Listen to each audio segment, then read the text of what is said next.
कारण केजरीवाल जी पूरी नाटकीयता के साथ यह बात बार बार बोलते थे कि पैसा कहां है, पैसा कितना है।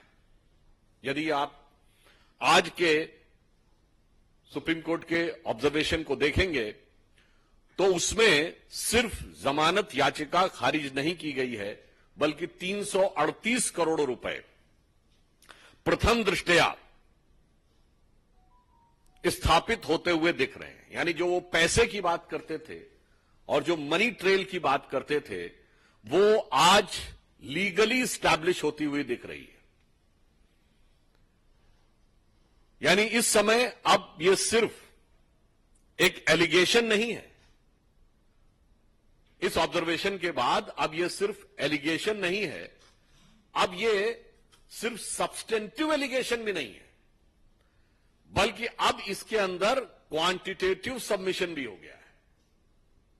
Means up till now it's not just an allegation, it is neither just a substantive allegation, but now it has come with a quantitative submission of the amount of 338 crores which is money trail is being probed।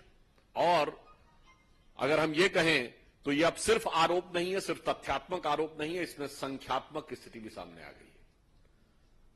अभी तक वो कहते थे पैसा है कहां। वो जितनी भी बातें करते थे केजरीवाल साहब, तो पैसा मीडिया की रिपोर्ट में नहीं बताया जाता, पैसा जांच एजेंसी बताती है न्यायालय के सामने, और न्यायालय के समक्ष उपस्थित साक्ष्यों के माध्यम से यह पैसा उजागर हो रहा है।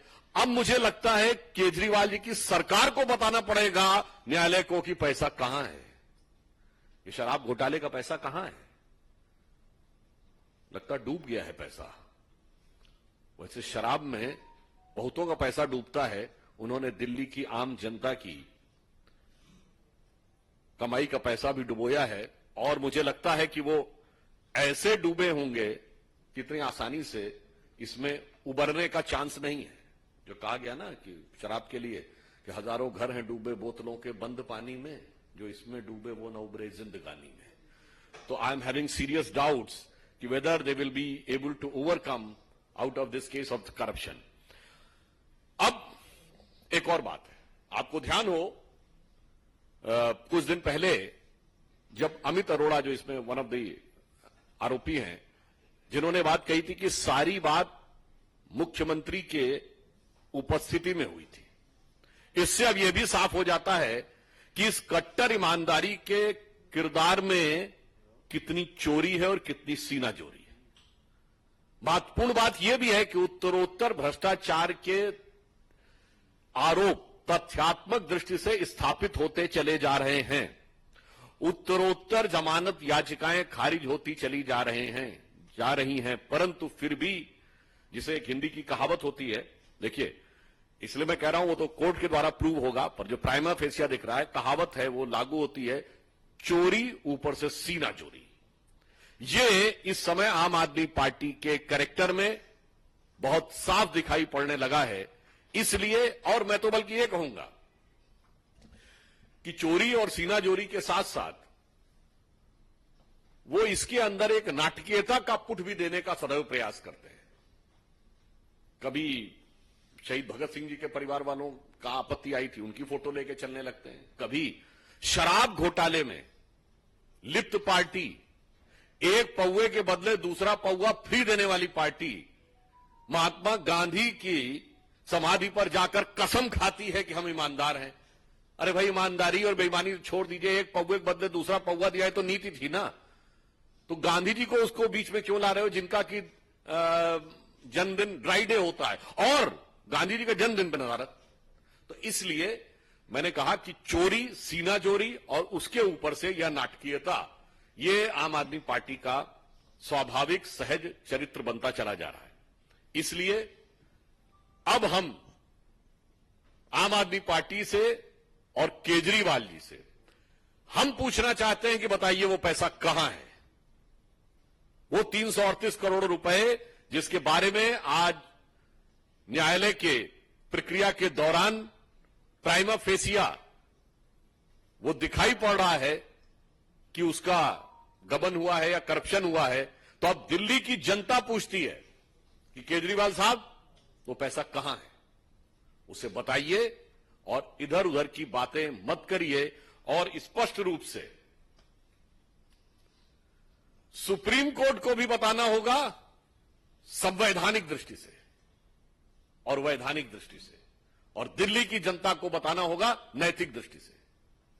Now it is become incumbent on the part of Aam Aadmi Party government and its chief minister Arvind Kejriwal ji constitutionally and legally to tell the Honorable Supreme Court that where is the money, and morally it is incumbent on their part to tell to common man of Delhi where is the money. धन्यवाद।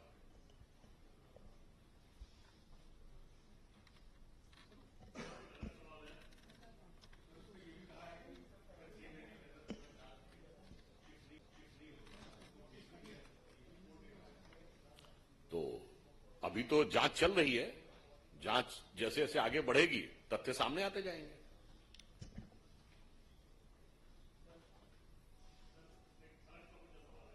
क्या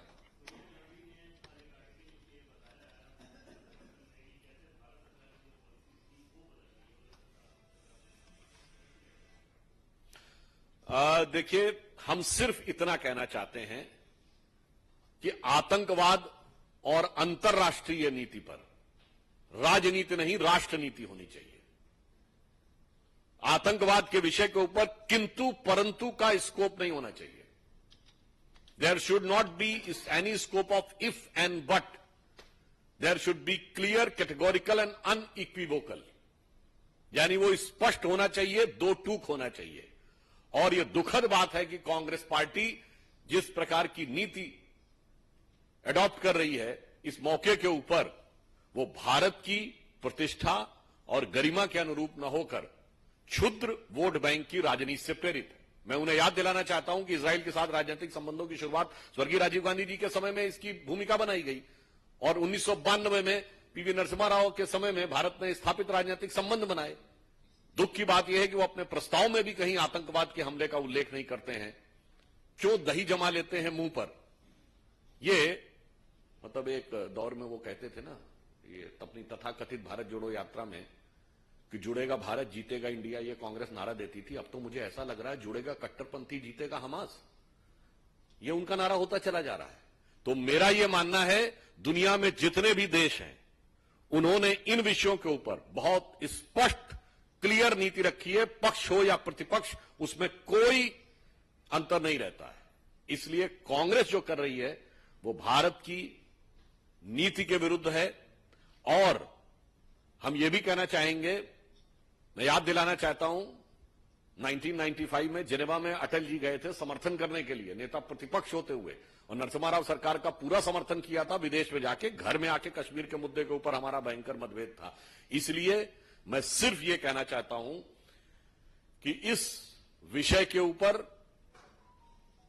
कांग्रेस को अंतर्राष्ट्रीय दृष्टि से देखना चाहिए। अगर मानवीय संवेदना है तो पूरी मानवीय संवेदना से देखना चाहिए। भारत सरकार का रुख एकदम स्पष्ट है कि हम फिलिस्तीन का एक स्वतंत्र राज्य के रूप में उसके अस्तित्व को स्थापित करने में इजराइल के द्वारा शांतिपूर्ण वार्ता के द्वारा सौहार्दपूर्ण सह अस्तित्व के साथ समर्थन करते हैं। अब जब न वार्ता हो, न शांतिपूर्ण हो, न सौहार्द हो, न सह अस्तित्व हो, तो इसमें कौन सी चीज उन्हें नजर आ रही है जो भारत सरकार की नीति के विरुद्ध है, यह उन्हें स्पष्ट करना चाहिए।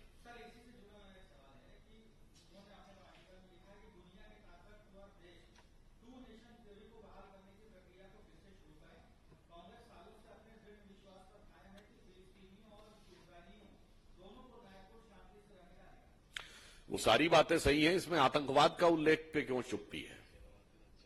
और उन्होंने दूसरे देश तो क्या, पहली बात तो इस देश के ऊपर इस मुद्दे पे मैं एक और बात आपसे पूछना चाहता हूं। इससे पहले आप बता सकते हैं कांग्रेस के किसी नेता ने आर्टिकल लिखा हो किसी अंतर्राष्ट्रीय समस्या पे? मुझे शोध करके बताइएगा कि इंटरनेशनल कॉन्फ्लिक्ट के ऊपर कांग्रेस के सीनियर मोस्ट लीडर ने पिछले हाल के वर्षों में कब आर्टिकल लिखा है। और ये तो भारत में कर चुके हैं, इसी के समकक्ष 26/11 हुआ था। और अब बैरक ओबामा ने अपनी किताब द प्रॉमिस लैंड में 2010 में अपनी यात्रा के दौरान डॉक्टर मनमोहन सिंह से वार्ता के आधार पर यह लिखा था कि भारत की सेना एक कड़ी कार्रवाई करने के लिए तैयार थी, मगर उस समय की कांग्रेस सरकार ने इसलिए कार्रवाई नहीं की पाकिस्तान के विरुद्ध, क्योंकि उन्हें लग रहा था कि इससे उपजे वातावरण से भारतीय जनता पार्टी को राजनीतिक लाभ न हो जाए। इसलिए देश की सुरक्षा और आतंकवाद से लड़ाई को राजनीति के नफे नुकसान के सियासी तराजू पर तौलकर मत देखिए, देश के दीर्घकालिक हित को ध्यान में रख के देखिए।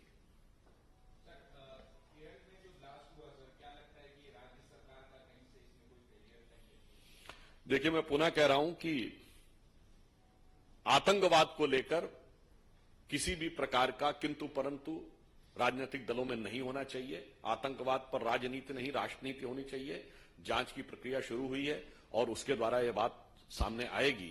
परंतु मैं यह भी कहना चाहता हूं, आतंकवाद को किसी भी प्रकार का व्यवहारिक नहीं, नैतिक समर्थन देना भी, प्रत्यक्ष नहीं परोक्ष रूप से देना भी, किंतु परंतु कहकर देना भी, मेरे विचार से मानवता के लिए भी घातक है, राष्ट्र की सुरक्षा के लिए भी घातक और संवेदनशील है।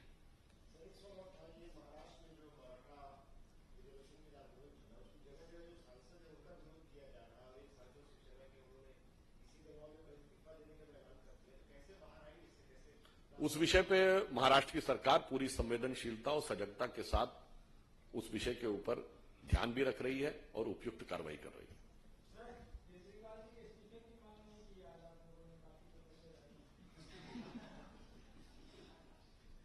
ऐसा है कि अभी तो शुरुआत हुई है, अभी पता नहीं क्या क्या निकलेगा। इस्तीफे से पहले तो उनके 3 लोग तो जा चुके, तो धीरे धीरे मोहब्बत करेगी असर, धीरे धीरे वाली बात है। देखिए, पहले कौन गए? मंत्री। फिर एक स्टेप ऊपर गए, कौन गया? डिप्टी सीएम, मतलब सत्येंद्र जैन जी मंत्री थे। फिर उप मुख्यमंत्री जी गए, मनीष सिसोदिया जी। फिर संजय सिंह सांसद नहीं थे, संसदीय दल के नेता थे तो leader of the parliamentary party थे। तो अब देखिए धीरे धीरे क्या होता है। जांच एजेंसियां अपना काम कर रही हैं, जो जिस भी रूप पद पे होगा उससे निरपेक्ष रहते हुए वस्तुनिष्ठ ढंग से, यानी ऑब्जेक्टिवली कार्रवाई होगी।